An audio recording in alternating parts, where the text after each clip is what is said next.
আমি এখন অবস্থান করতেছি আমাদের ফটিকছড়ি নাজিরহাট গরুর বাজারে। আজকে আমাদের নাজিরহাট বাজারের সর্বশেষ গরুর বাজার। তো দেখতে পাচ্ছেন প্রচুর পরিমাণে আসলে গরু উঠেছে আমাদের নাজিরহাট বাজারে। দেখা যাচ্ছে এখানে ক্রেতা এবং বিক্রেতা প্রচুর পরিমাণে আসলে ভিড় করেছে নাজিরহাট বাজারের মধ্যে, আপনারা দেখতেই পাচ্ছেন। আর প্রচুর পরিমাণে গরু এখনও আসতেছে, আর মাঝে মধ্যে দেখা যাচ্ছে ক্রেতারা গরু কিনে কিন্তু নিয়ে যাচ্ছে।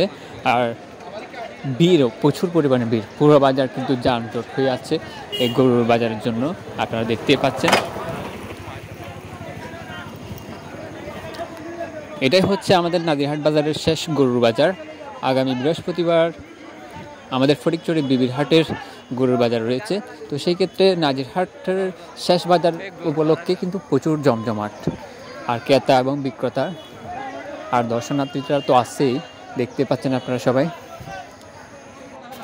কেউ এসেছে গরু কিনতে, আবার কেউ এসেছে আনন্দ উল্লাস করতে। এখানে প্রচুর পরিমাণে মানুষের ভিড়, আর এটাই হচ্ছে আমাদের ঈদ আনন্দ কোরবানির।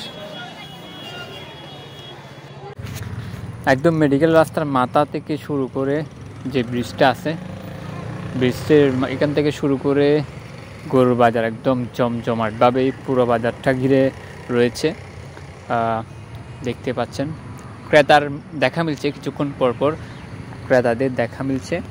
বলতে গেলে মোটামুটি আজকের নাজিরহাট বাজারের মোটামুটি বেচা কেনা চলতেছে, যেহেতু ঈদের একদম সব নিকটে চলে আসছে ঈদের দিন, আর 3 দিন মতো আছে। তো বৃহস্পতিবার অবশ্যই বিবির হাট বাজারে জমজমাট হবে, কারণ এটাই হচ্ছে ফটিকছড়ি সর্ববৃহৎ বাজারের একদম শেষ গরুর বাজার।